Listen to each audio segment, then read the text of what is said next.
Sounds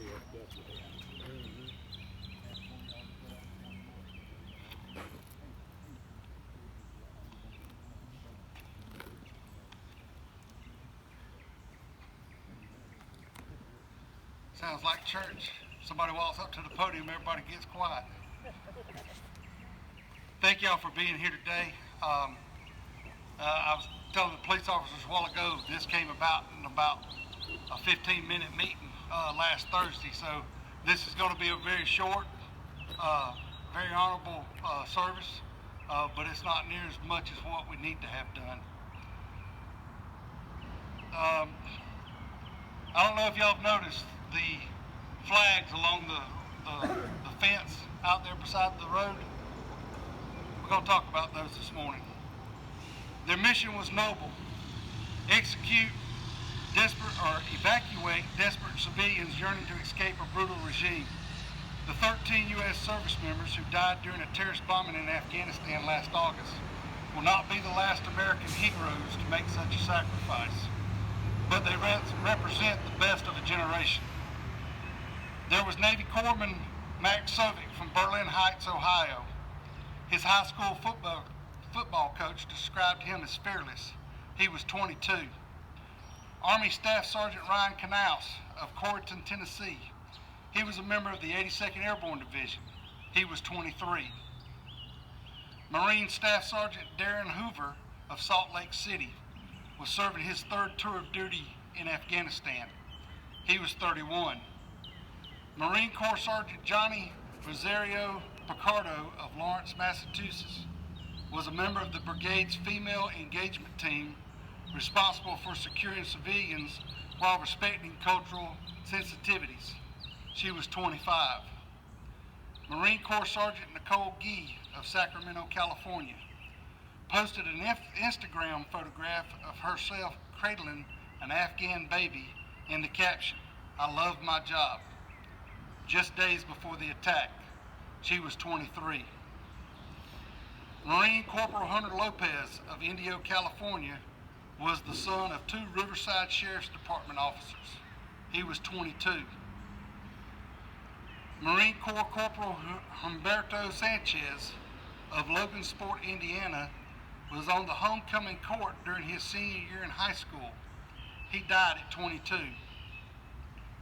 Lance Corporal Jared Smith of St. Charles, Missouri liked to play video games. According to his father, he was 20. Lance Corporal Dylan Merlona of Cucamonga, California, had been in Afghanistan just more than a week. He planned to attend college and study engineering. He was 20. Lance Corporal Kareem Nikhui of Norco, California, served in junior ROTC before joining the Marines. He was 20. And Specialist Bishop E. Evans of the Texas National Guard of Arlington, Texas, that died after jumping into the Rio Grande to save migrants. He was 22. Not only are these diverse men and women forever in our hearts, but for those who knew them, they are forever young. They came from every background, yet they shared a common goal: to serve America and make life better for others. It was the same ethos that drove our Korean War veterans 70 years ago. George Andrew Davis Jr. was a World War II flying ace with the Army Air Forces before taking his remarkable skills to the newly created U.S. Air Force. Flying an F-86 Sabre, he downed 14 North Korean, Chinese, and Soviet aircraft. He led his last aerial patrol mission on February 10th, 1952, near the Manchurian border.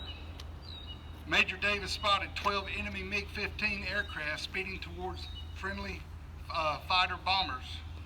He sped through the rear of their formation and downed 2 of them. Rather than evade the enemy, who by then had been concentrating fire upon his aircraft, he reduced his speed to engage a 3rd MiG-15. It was during this engagement that he sustained a direct hit and lost his life. Major Davis was 31. He was promoted posthumously to lieutenant colonel and awarded the Medal of Honor. His citation states, his indomitable fighting spirit, heroic aggressiveness, and superb courage in engaging the enemy against formidable odds exemplified valor at its highest. From the American Revolution to the global war on terrorism, more than 1 million American veterans have died and made the supreme sacrifice. They died so that we could continue to cherish the things they loved: God, country, and family. That is why we are gathered here on Memorial Day, to honor the memory of our fallen warriors who have given everything for their country. We are also reminded on this day that brave men and women have always stepped forward to take the oath of allegiance as members of America's armed forces, willing to fight and, if necessary, die for the sake of freedom. In reflecting on the sacrifices, we see four common valors as to why Americans so often answer their nation's call, even to the point of sacrificing their lives.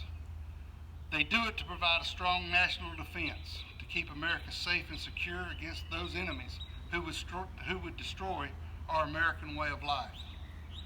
They do it for their fellow comrades, for those fighting by their sides against all odds, and for those who eventually separate from the military but proudly claim their status as veterans. They do it for the American core values of God and country, family, patriotism, and our freedom to worship as we please. They do it for their children, so that they can grow up in America that is strong and free and hopefully will not have to take up arms themselves. It is through this last pillar, children, that we must continue to honor the spirit of these heroes. We must share the legacies and tell the stories of those who are no longer here. Nearly 70,000 American men and women have died while fighting the global war on terrorism. Many were parents. The losses felt by Gold Star families is forever. Memorial Day is every day for them.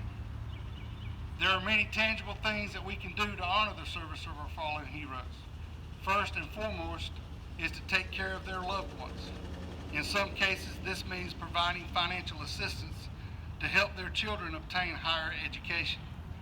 Across this great country, many organizations are raising funds to ensure that college education will be a reality for these families.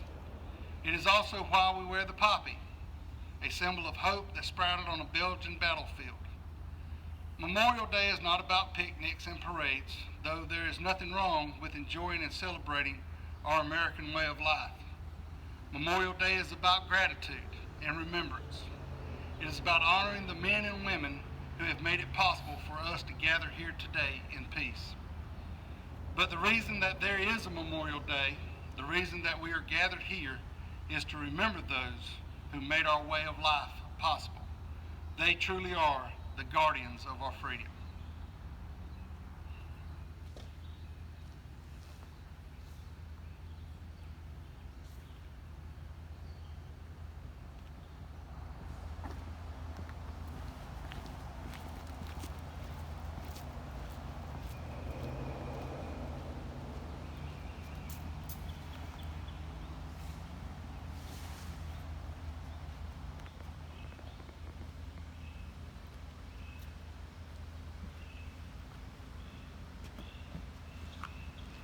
Please rise for the playing of taps.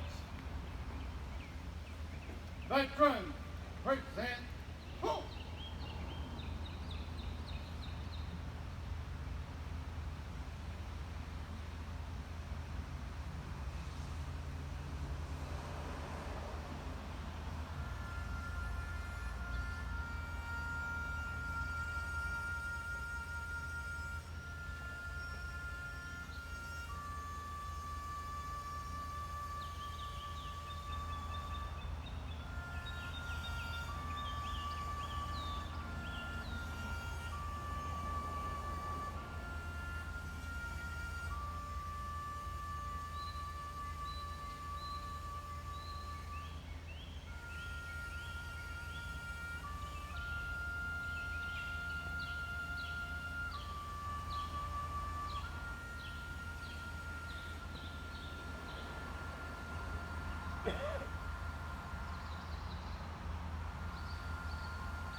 Thank y'all for being here today. That'll conclude the ceremony.